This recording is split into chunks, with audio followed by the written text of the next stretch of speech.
چہرے کے پردے کے بارے میں علماء کا اختلاف ہے.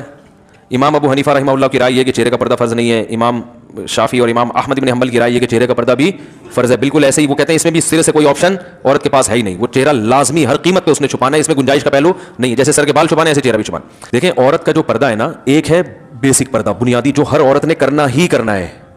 وہ کیا ہے کہ پورا جسم چھپا ہوا ہو سوائے چہرے اور ہاتھ کے. یہ تو پوری امت کا اجماع ہے کہ اتنا پردہ تو عورت نے بولو بھائی کرنا ہی کرنا ہے. اس میں کسی کا اختلاف نہیں ہے. بال نہیں کھول سکتی, کلائیاں نہیں کھول سکتی, پنڈلیاں نہیں کھول سکتی, پاؤں, چہرہ اور ہاتھ.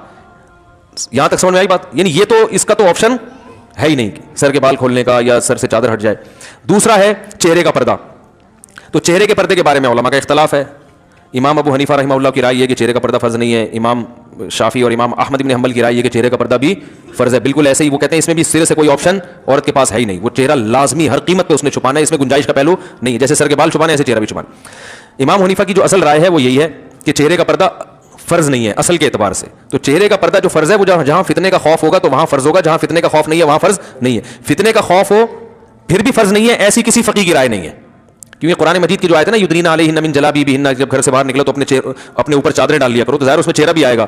تو وہ فتنے کے خوفی کے موقع پر اللہ نے فرمایا. تو جہاں بھی فتنے کی نوعیت چاہے کسی بھی نوعیت کی ہو, تو اس پر علماء کہتے ہیں کہ جوان عورت کے چہرے میں فتنے کا خوف بہرحال موجود ہے. سارے تو مسائل چہرے ہی سے پیدا ہوتے ہیں نا, تو اس لیے فتنے کی وجہ سے چہرے کا کے چھپانے کا حکم دیا جائے گا. اور فتویٰ اسی پر ہے کہ اگر کوئی جوان عورت چہرہ نہیں چھپاتی تو وہ گناہگار ہوگی. امام حنیفہ کا جو قول ہے نا چہرہ فرض نہیں ہے, وہ صورت میں کہ فتنے کا خوف نہ ہو. یعنی یہ اس میں ایک نرم پہلو نکلتا ہے کہ بعض دفعہ ضرورت ہوتی ہے چہرہ کھولنے کی, بعض دفعہ خوف ہی نہیں ہوتا بالکل بھی. تو اب متاخرین حنفیہ کا فتویٰ اسی پر ہے, اور اسی پر تقریباً سارے علماء جو فقہ حنفی کو فالو کرنے والے ہیں سب متفق ہو چکے ہیں. اور آج سے نہیں, آج سے 700-800 سال پہلے یہ فتویٰ دیا جا چکا ہے کہ اب عورت کو چہرہ کھولنے کی اجازت نہیں ہے, کیونکہ نبی صلی اللہ علیہ وسلم کے دور میں باندیاں ہوتی تھیں, بیویاں بہت کثرت سے, تو حلال اتنا زیادہ ملتا تھا کہ حرام کی طرف لوگوں کے قدم نہیں جاتے تھے, اور وہ مواقع بھی نہیں تھے برائی کے. اب حلال میں پابندیاں لگ گئی ہیں اور حرام, تو اب لوگوں کی نظر اتنی صاف نہیں ہے. اب کوئی جوان عورت جائے گی تو بہت زیادہ امکان ہے کہ لوگ بری نیت سے اس کو دیکھیں گے, تو اس لیے عورت پر چہرہ چھپانا اس زمانے میں فرض ہے. بات آئی سمجھ میں؟ تو یہ تو ہو گیا.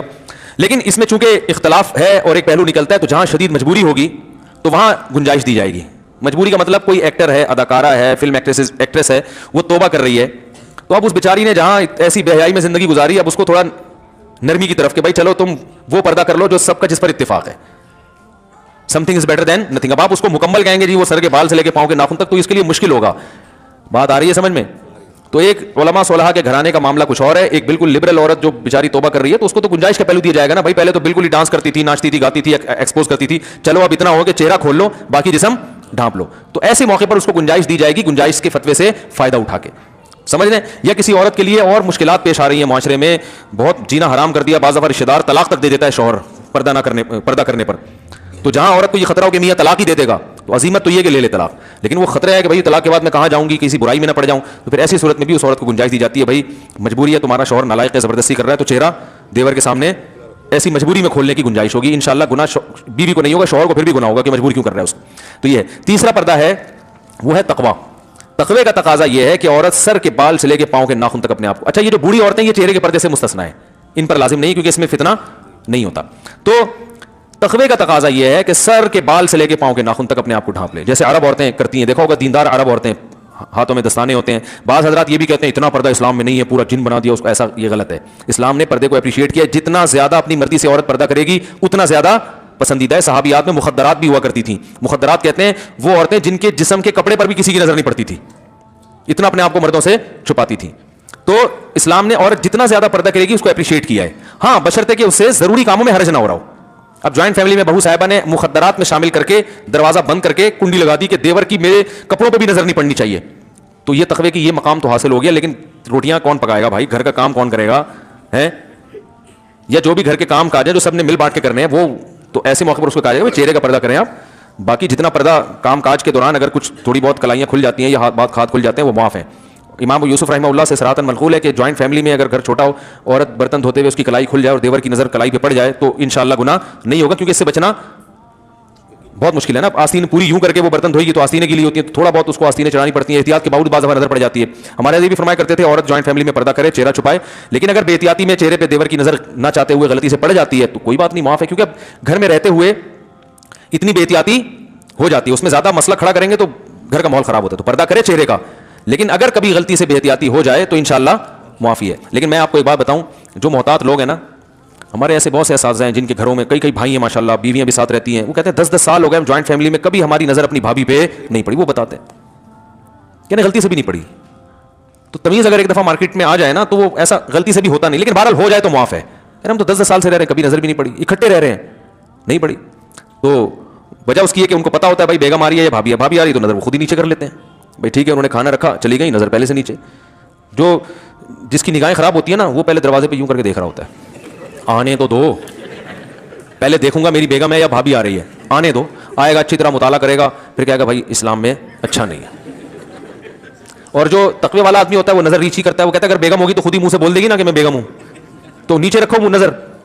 جب کھانا لے کر آ رہی ہے, کچن کے کھٹ پٹ سے اندازہ ہو گیا بھابھی کھانا لگا رہی ہے میرے لیے, تو بھائی پہلے سے نظر نیچے رکھ لو, وہ آئیں گی رکھ کے چلی جائیں گی, ٹھیک ہے نا. اور اگر بیگم ہے تو بیگم منہ سے خود ہی بول دے گی, بھائی بیگم تو ایسا بولتی ہے, آپ کو ہوتا ہے اس کو چپ کرانا مشکل ہوتا ہے, بولے گی بڑے شریف بن رہے ہو ہیں, وہ بولے گی نہیں, وہ ایسا بولے گی کہ بلوائے گی آپ کو پھر وہ. خیر, تو تمیز والے سب اگر ہو جائیں نا تو معاملہ آسان. ایک جوائنٹ فیملی میں گھر کی خواتین سارے کام کاج بھی کر لیتی ہیں اور پردے پر بھی عمل ہو جائے. ایک بھی اگر شرارتی ہوگا نا دیوروں میں, وہ فتنہ کھڑا کرتا ہے, اور ہوتے ہیں, اللہ معاف فرمائے. آپ لوگوں کے علاوہ کی بات کرو.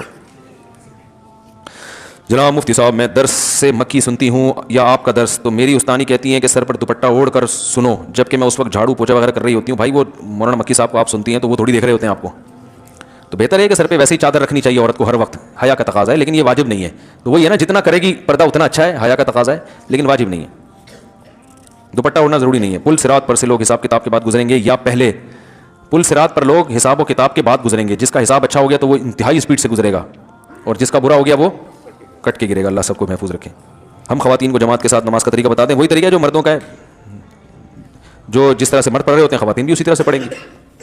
میرے گھر میں اور میرے شوہر 2 چھوٹے بچے رہتے ہیں, کوئی نامحرم نہیں ہے, کیا میں اپنے شوہر کے سامنے بھی دوپٹہ اوڑھ کر؟ نہیں بھائی, شوہر سے پردہ نہیں ہے. باقی گھر میں اگر عورت حیا کے ساتھ رہے, نارمل حالات میں سر پہ چادر رکھے تو اچھی بات ہے, اس سے حیا کا ماحول, خاص طور پہ بچے جب بڑے ہو رہے ہوں. میرے یہ ہو گیا, وہ دوسرا غلطی سے میں نے دوسرا دے دیا. جلدی اسپیڈ مارو یار, بہت ٹائم ہو گیا. بیوہ عورت اپنے بیٹے کی وجہ سے دوسری شادی نہ کرے, اسے پالنے پوسنے میں زندگی لگا دے اور شادی کے بعد اس کی بیوی اور ماں کی نہ بنے, تو کیا وہ اپنی بیوی کو ماں سے الگ رکھ سکتا ہے؟ بیوہ عورت نے جو اپنے بیٹے کی وجہ سے شادی نہیں کی, یہ غلط کیا. اس بارے میں ایک حدیث پیش کی جاتی ہے ابو داؤد کی, کہ جو عورت اپنے بچوں کی وجہ سے شادی نہیں کرے گی قیامت کے دن میرے ساتھ ہوگی. یہ حدیث صحیح نہیں ہے اور دوسری نصوص کے خلاف بھی ہے. قرآن میں بے نکاحوں کو نکاح کی ترغیب دی ہے, اس میں بیوہ بھی داخل ہیں, طلاق یافتہ بھی داخل ہیں, مرد بھی داخل ہیں, عورتیں سب داخل ہیں اس میں. تو جو بھی بغیر نکاح کے ہو, اس میں قرآن نے اس کو ترغیب دی ہے کہ وہ کلے زندگی, بولو بھائی, اکیلے زندگی نہ گزارے. تو اور حدیث میں بھی. باقی اگر عورت کو یہ خطرہ ہے کہ میں نے اپنے بیٹے کی موجودگی میں کسی نے نکاح کیا تو میرے بیٹے پہ ظلم ہو سکتا ہے, سوتیلا باپ, اس وجہ سے نہ کرے, تو ایک کسی عارضے کی وجہ سے کوئی نہ کرے تو وہ ایک الگ بات ہے. لیکن بہرحال عورت کو ترغیب یہی ہے. اب یہی ہوا ہے نا, انہوں نے خود شادی نہیں کی, ان کو شوہر نہیں ملا, مزید اولاد بھی نہیں ملی. مزید اولاد ہوتی, ان کا شوہر ہوتا تو آج شوہر پال رہا ہوتا. اولاد ہوتی, یہ والا نالائق ہوتا تو دوسری, ایک بہو نالائق ہوتی, دوسری لائق ہوتی. اتنے بچے پیدا کرو ہول سیل کے حساب سے کہ اسپیئر میں 2-4 بگڑنے کے لیے بھی رکھو. حقیقت بتا رہا ہوں, 1-2 ہی ہو, بگڑ گئے تو زندگی برباد ہو گئی نا. میرے پاس آتی ہیں بعض بوڑھی عورتیں, ایک ہی بیٹا ہے, بہو نے اس کو یرغمال بنایا ہوا ہے, وہ زندگی بیچاروں کی عذاب گزر رہی ہوتی ہے. میں ان کو یہ کہتا تو نہیں کہ یہ کہ آپ نسل روکنے کا عذاب ہے, کیونکہ اور بیچاری پریشان ہو جائیں گی. بعض دفعہ قدرت کی طرف سے بھی اولاد نہیں ملتی, لیکن آج کل تو خود سے روکی جا رہی ہے. اس کا پھر خمیازہ بھگتنا پڑتا ہے بڑھاپے میں, سمجھ رہے ہیں؟ تو ماں کی نہ بنے تو کیا بیوی کو ماں سے الگ, ہاں ماں سے الگ رکھ سکتا ہے, لیکن ماں کے ساتھ جا کے پھر ٹائم زیادہ گزارا کرے تاکہ اس کو تنہائی محسوس نہ ہو. مفتی صاحب, شریعت کے مطابق حق مہر کتنا ہونا چاہیے؟ جو میاں بیوی آپس میں طے ہو جائے, اس میں شریعت نے کوئی پابندی نہیں لگائی ہے. مفتی صاحب, آپ جمعے کا خطبہ بہت اچھا دیتے ہیں, آپ سے گزارش ہے کہ میں خطبہ ریکارڈ کروا دیں. جی انشاءاللہ بھائی, نوٹ کر لو, جمعے کا خطبہ ریکارڈ کرنا ہے. مفتی صاحب, آپ نے جو گزشتہ جمعہ میں جو شرک پر بیان کیا, اس بیان سے کئی لوگوں نے غیر اللہ کو پکارنا اور ان سے مانگنا چھوڑ دیا. یہ رپورٹ پیش کی, انہوں نے مسئلہ نہیں پوچھا. مفتی صاحب, وہ 70,000 کون لوگ ہیں جو بنا حساب کے جنت میں جائیں گے؟ حدیث میں آتا ہے جو تعویذ گنڈے نہیں کرتے تھے, رقیہ نہیں کرتے تھے اور اللہ پہ توکل کرتے تھے, ایسے 70,000 لوگ جنت میں جائیں گے. تو توہمات کی دنیا, تعویذ جائز ہے مگر عزیمت کے خلاف ہے. گنجائش ہونا الگ چیز ہوتی ہے. اعلیٰ درجے کا توکل یہ ہے کہ اپنے آپ کو, علامہ نووی رحمہ اللہ نے اس حدیث کی شرح میں لکھا ہے کہ جو جائز تعویذ ہے اس سے بھی بچائے انسان اپنے آپ. دعاؤں پہ فوکس کرے, دعا, جب کوئی کام بگڑ جائے تو اللہ سے دعا مانگے, بس یہ زیادہ بہتر ہے. عشاء کی, مفتی صاحب کیا خواتین آپ کو ویڈیو میں دیکھ سکتی ہیں؟ اور کیا میں خواتین کو ویڈیو میں دیکھ سکتا ہوں؟ مجھے خواتین ویڈیو میں دیکھ سکتی ہیں, نہیں دیکھ سکتی, میں کوئی الگ سے کوئی میرے لیے شرعی کام نہیں ہے. یہ سوال یہ ہونا چاہیے کہ کسی مرد عالم کو خواتین ویڈیو میں دیکھ سکتی ہے کہ نہیں دیکھ سکتی. احتیاط کا تقاضا تو یہی ہے کہ نہ دیکھیں, ویڈیو منیمائز کر کے ان کو دیکھ کے کیا کرنا ہے بھائی, منیمائز کر کے صرف آڈیو سنیں. اور اگر کسی کو فتنے کا دور دور تک کوئی اندیشہ نہیں ہے, کوئی غلط خیال نہیں آ رہا ہے, تو دیکھنا بھی جائز ہے. تو احتیاط کا پہلو ہے. اور اگر خدا نخواستہ کوئی فتنہ آ رہا ہے, کسی سے بھی آ سکتا ہے, وہ مجھ سے ضروری نہیں ہے, کوئی بھی عالم ہو فتنہ آ سکتا ہے, کوئی بھی کسی پہ لٹو ہو سکتا ہے, تو اگر ایسا لٹو مٹو ہونے کا چانس ہو رہا ہے تو بالکل حرام ہے دیکھنا, اپنے آپ کو فتنوں میں ڈالنا جائز نہیں ہے. پھر دین کے نام پہ شیطان جو ہے نا ورغلائے گا. اور آپ بھی خواتین کو بلا وجہ نہ دیکھیں. اگر کوئی ضرورت ہے کسی خاتون کو دیکھنے کی, جیسے فیمیل ٹیچر اس یونیورسٹی میں پڑھا رہی ہوتی ہے, مسلسل منہ نیچے کر کے پڑھنا ممکن ہوتا ہے, اور حکومت کو تو گناہ ملے گا کہ فیمیل میل کو کیوں پڑھا رہی ہے, لیکن اب سسٹم ایسا بنا ہوا ہے تو ایسی مجبوری میں دیکھ سکتے ہیں. اس میں بھی شرط یہ ہے کہ دل میں خیالات برے نہ آئیں, ٹھیک ہے نا, اپنی بہن سمجھ کے, امی سمجھ کے دیکھیں آپ ان کو. اور اس میں بھی حتی الامکان احتیاط کریں, کیونکہ ایسی موقع پہ ضرورت ہوتی ہے. انٹرویو دینے کہیں گئے ہیں تو فیمیل کوئی خاتون انٹرویو لے رہی ہوتی ہیں, جو اب آپ منہ نیچے کر کے انٹرویو دیں گے وہ انہیں اچھا نہیں سمجھا جاتا اس کو, تو آپ بقدر ضرورت اس کی طرف دیکھ کے آپ انٹرویو دے سکتے ہیں اس کو. یہ کسی سے بات کرنی پڑ جائے, کبھی مجبوری میں دیکھنا پڑ جائے, بلا وجہ پھر ڈرامے فلمیں دیکھنا شروع کر دیں, یہ کہاں سے جائز ہے؟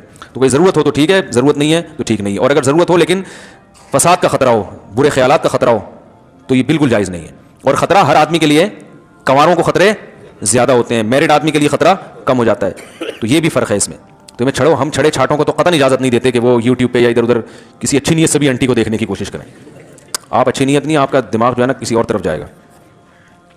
عشاء کی نماز کے بعد 2 رکعت نفل یا سنت حضور صلی اللہ علیہ وسلم سے بیٹھ کر پڑھنا ثابت ہے یا نہیں؟ بہت سارے لوگ کرتے ہیں, بیٹھ کے پڑھنا ثابت ہے مگر آدھا ثواب ہے اس میں. کوئی بھی نوافل بیٹھ کے پڑھے جا سکتے ہیں, نبی صلی اللہ علیہ وسلم سے ثابت ہے مگر آدھا ثواب ہے. کیا حکیم صاحب کے لیے جائز ہے کہ وہ ہر آنے والی عورت کی نبض ہاتھ پکڑ کر دیکھیں اور درمیان میں کوئی حائل نہ ہو؟ نہیں, جائز نہیں ہے. ان کو چاہیے کہ ہاتھوں میں گلوز پہنے, باریک گلوز بھی آتے ہیں نا, اسے نبض کی بھی حرکت کا اندازہ ہو جاتا ہے.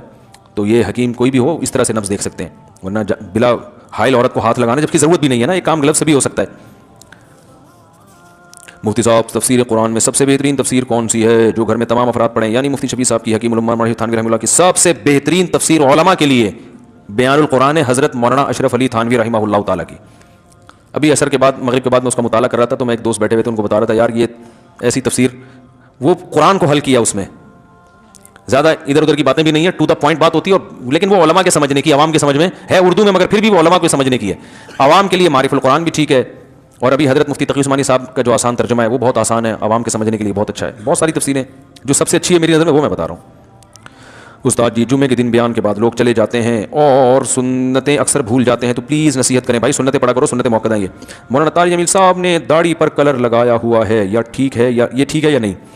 وہ ویڈیو میں ان کی داڑھی کالی لگتی ہے, میں ان سے کئی دفعہ ملا ہوں, ان کی داڑھی پہ بلیک کلر نہیں ہے, براؤن کلر ہے.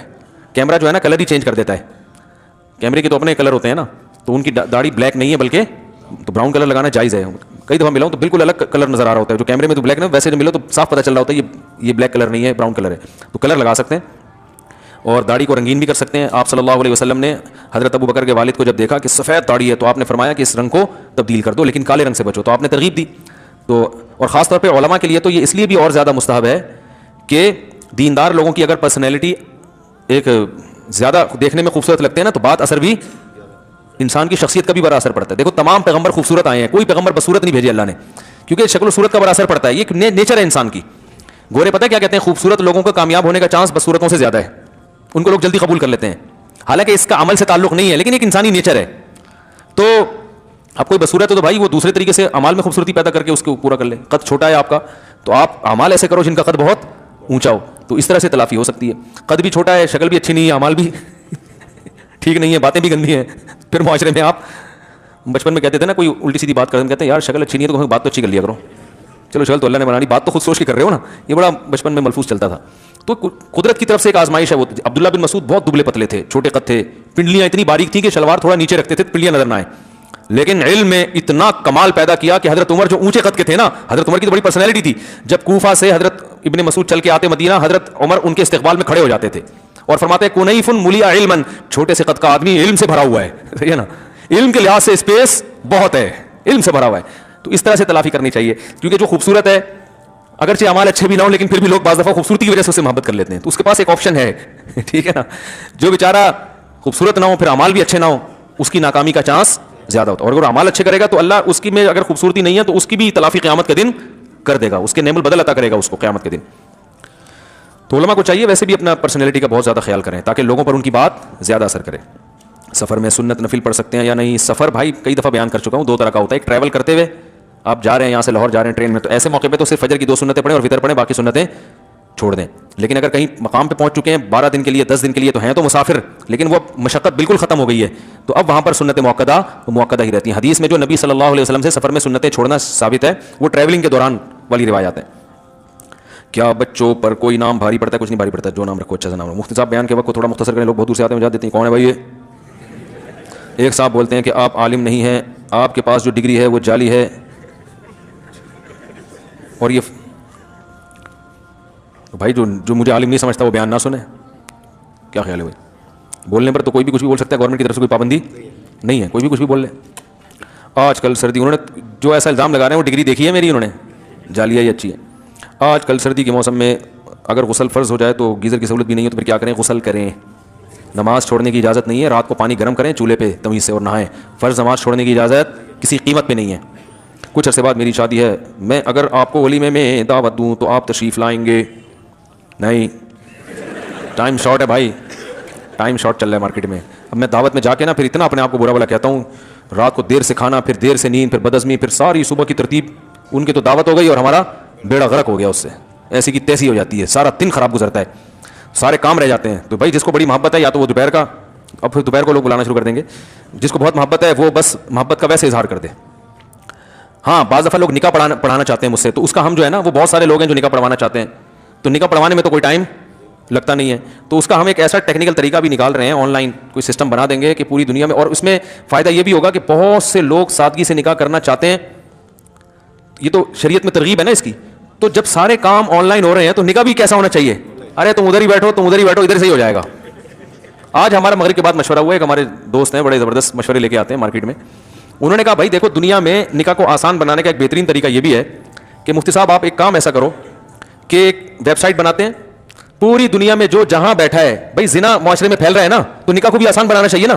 بہت سے لوگ پریشان ہوتے ہیں کہ کیا کرنا ہے, تو بھائی جو جہاں بیٹھا ہے وہیں بیٹھے بیٹھے اس کی شادی اس سے ہو جائے جو جہاں بیٹھی ہوئی ہے, کہیں دور جانے کی ضرورت نہیں ہے. رجسٹریشن ہم مکمل نادرا سے کروا کے دے دیں گے اس کی. لڑکا امریکہ میں بیٹھا ہوا ہے, چیٹنگ ہو رہی ہے, اس کی ناروے میں لڑکی سے پھنسا گئے, آپس میں سیٹنگ ہو گئی. بھائی حرام ہے یہ سیٹنگ, نکاح کرو. ابے نکاح لوگوں کے نا لڑکی والے آئیں گے تو لڑکے والے جائیں گے, تو پھر یہ ہوگا, تو پھر فلانا ہوگا, پھر قاضی کو تلاش کریں گے. بھائی آن لائن نکاح ہے, آپ اس کو بولو تم وہی ناروے میں بیٹھو, پہلے نکاح کر لو, پھر آپس کی انڈرسٹینڈنگ سے جو طے کر لو کہ کہاں جانا ہے, کہاں رہنا ہے, کیسے ملنا ہے. ہاں اس میں یہ ہوگا کہ اگر 9 عمر لڑکیاں ہیں تو ان کے ابا کی بھی پرمیشن, وہ ہم ایسا نہیں کہ بچیوں کو باغی بنا دیں, اس کا خیال کریں گے ہم. اور جو ایجڈ خواتین ہوتی ہیں وہ تو شریعت نے ان کو خود اختیار دیا ہے, تو یا طلاق یافتہ یا بیوہ, ان کو تو اختیار ہے نا.